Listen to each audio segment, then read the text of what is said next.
Hello everyone, let us discuss about the various genetical terms that you should know in the biochemistry genetics. So before going to the various genetical terms, you should know the brief introduction of the genetics. After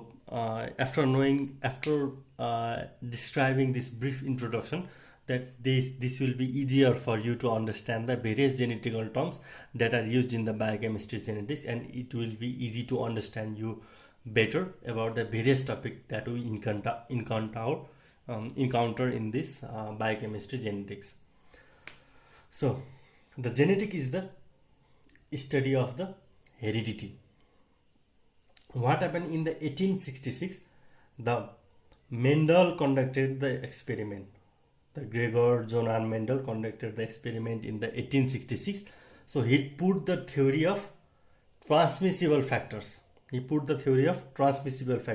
Which stated that the inheritance is controlled by the certain factor that is passed from the parents to the offspring. So he put the theory that there is certain factor that is transmitted from the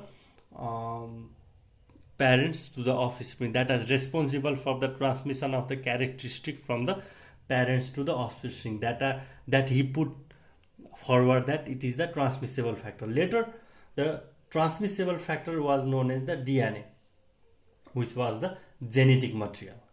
So this was put on the theory by the Mendel.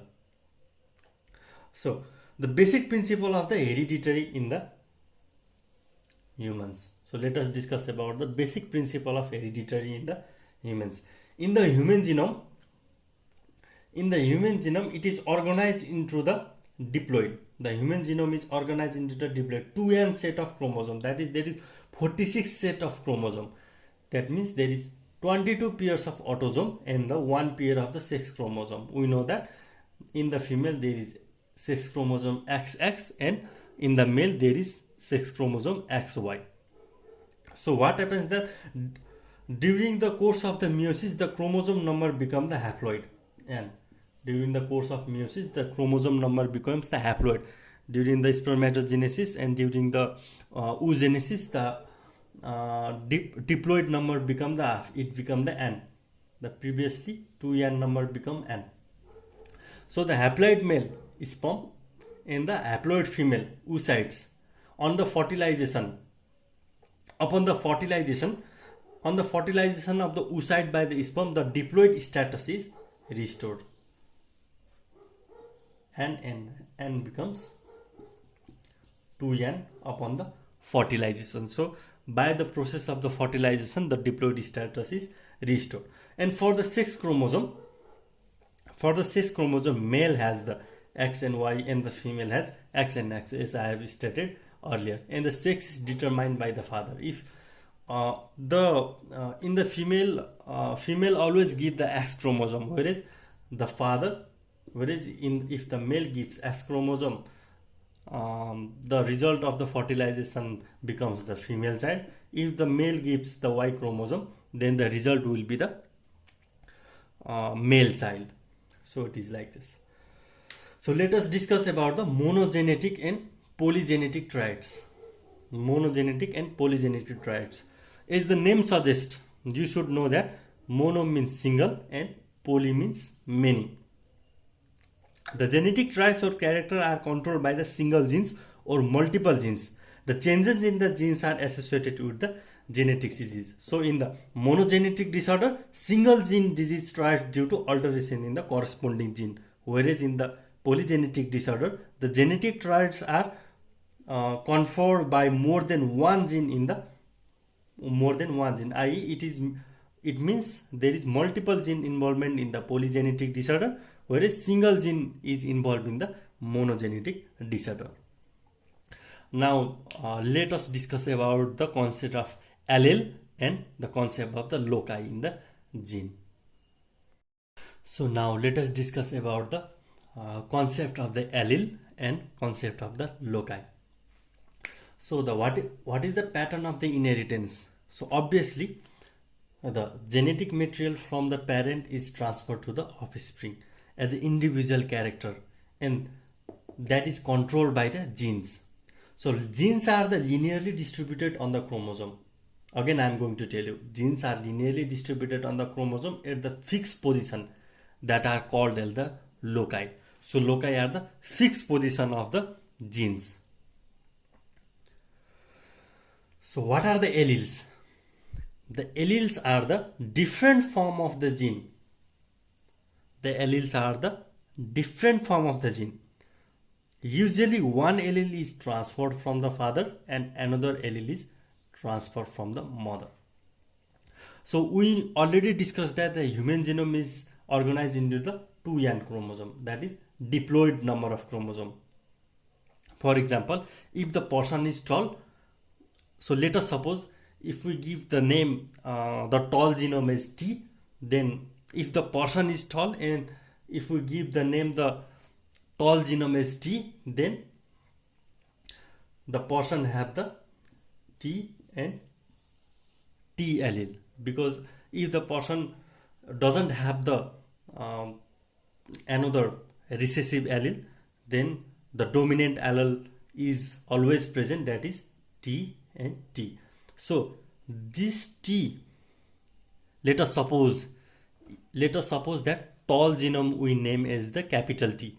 Then one capital T is one allele, it is transferred by the father. Another capital T is the another allele which is transferred by the mother. So the child will become tall. And what is meant by the dominant allele? Dominant allele means the trait exhibited due to its presence. So if the offspring receive one tall allele from the father and another tall allele from the mother, then obviously the dominant allele will be the capital T. It is obvious. So the offspring will be tall. So that tall trait will be exhibited in the offspring. And what is meant by the recessive allele? The recessive allele are those allele which effect is masked by the dominant allele. The effect is masked by the dominant allele. But at the some point of the production of the offspring, the recessive allele can be expressed. For example, the father have T, capital T allele, tall allele, and the mother has small t because the mother is short, and the child has the capital T and small t allele. So the dominant allele will be capital T and the child will be expressing the capital T. I mean to say that the child will be tall, but at some point of time in the offspring also give another offspring. So at some point of time this offspring can express the small t. So the height of the further generation of the offspring could be low. And what is meant by the homozygous allele?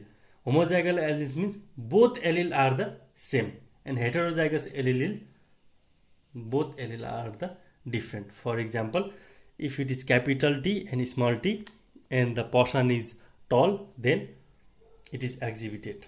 So capital T is dominant.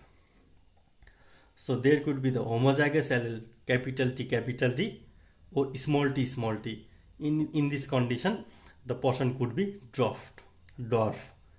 And another is heterozygous allele, that is capital T and small t.